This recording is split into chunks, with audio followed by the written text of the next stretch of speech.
and welcome to Geekatplay Studio Tutorials. In this tutorial, we'll look on a few tools that help us work on a skin or a model to fix some couple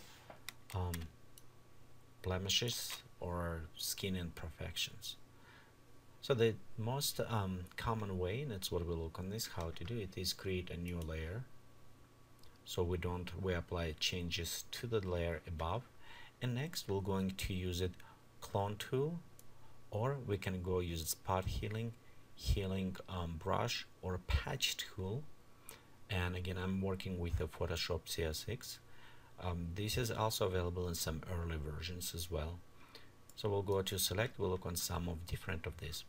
So for example, based on what you need to kind of fix it and where, which kind of areas, you want to select the right tool. Again, this is all up to personal preferences and depend what you like. You can also use the Vicom pad, which is much helpful with pressure sensitive. For the purpose of tutorials, I'm going to use just mouse, so if you don't have Vicom pad, you can easily follow this.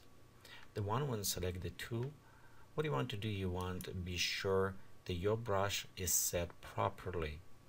And for my case, I'll set hardness and spacing 25. So if you want a little bit more softer edges, you can reduce the hardness down. Okay, also mode set to the normal. We have proximity and content aware is enabled, as well as assemble all layers, so we will have it below. When you're using this one, be careful, because if you have it some other layer maybe above, that can be affected. So let's go right now and we kind of zoom in closer. And what I do prefer work with a smaller size brush. And right here you notice we have this effect, so we'll just start going over and adjusting. Sometimes in some cases you maybe feel like right here it's a sampling, and that's what happens when you move around. With this specific tool, the Photoshop will sample around areas and coming. Sometimes you can see right here maybe discoloring, or some other place you have higher discoloring areas and maybe it does not apply very well. So let's see if we can find those areas. Okay, let me go even closer right here. And you can use the bracket tool just to decrease or increase.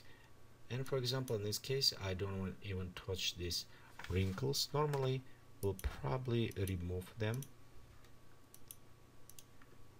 And you can see just small slightly touches. But right now, for purpose of this tutorial, I won't leave it. If you press and hold down spacebar, you can move it around. Okay, so let's look right here. And what's happening when we start work with this tool, sometimes we'll paint and it start have sampling of the hair, or you notice because bigger area we start losing some of the textures in this area. So for this we want to switch to the healing brush tool, but healing brush tool will require to set area where the textures or some gradients will compare. So for example, if I go and I set area right here, you can see how our tool now kind of will apply it. It does not do what is clone tool will repeat it exactly, but it's will using some texturing from this area. So in this case, when I go, you can see it's kind of applied. But the problem with this tool, and you notice right here, we start having problem with edges, and mostly it is if we set properly softness, spacing, everything okay. So again, we're going all layers, sampling, set properly. So we still have this problem. We can, however, reduce size, going and try to kind of matching, but you notice right here we even create words because how sampling.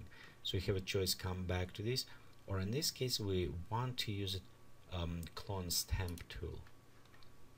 So in this case we'll go just select it and move it closer.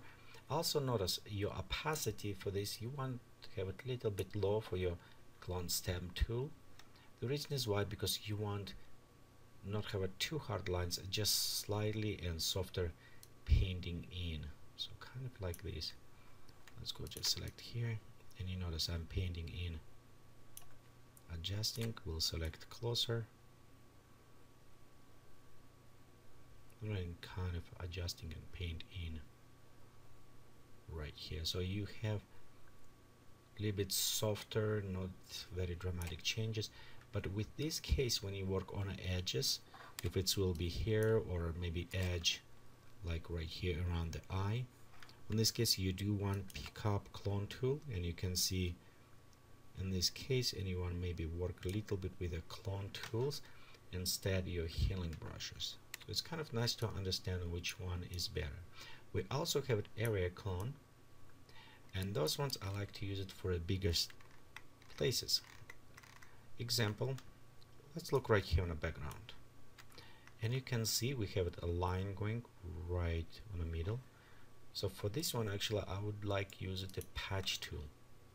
We can go select the area around, and a patch tool, it's allowed you to set this area and actually move it, select the other areas, releasing, and it will sample from that area and replacing. So with patch tool will much easier to work. You can see we remove it actually this line. So this is same things can apply on a skin. However, I not necessarily recommend to do on a big areas, like for example right here. If we go and consider, let's remove this wrinkle.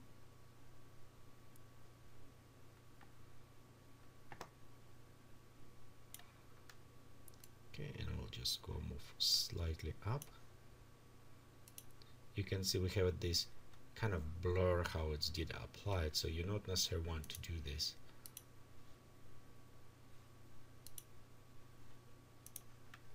Best way to work with these wrinkles is just use your spot healing tool,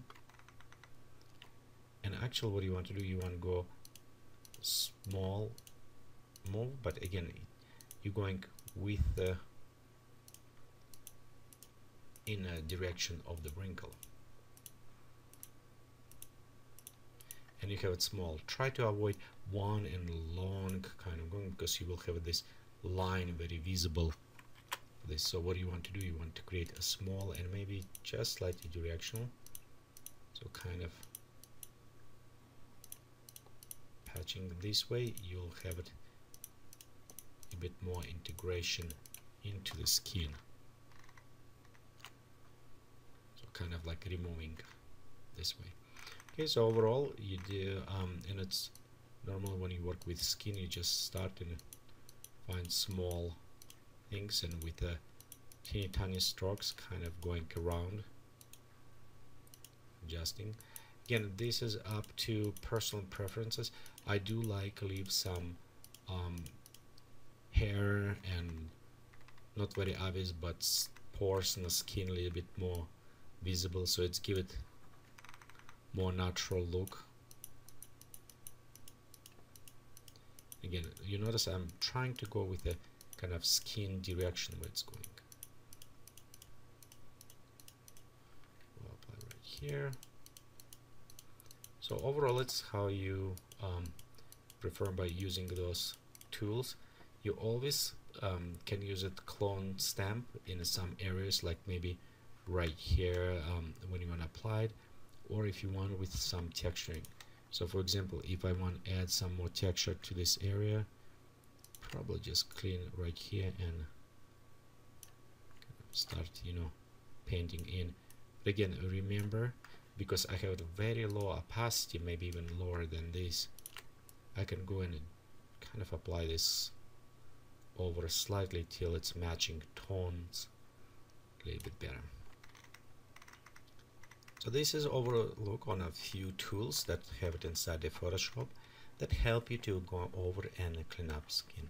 And again, here's we done few, and because we're done on separate layer, so right here you can see we have it some like right here, this point line right here. This we have it overlay, so we don't touch our image on a background, we still have it. And if you have it, for example, smart object, that you can go over and modify it, but at the same time we do fixing some of those effects.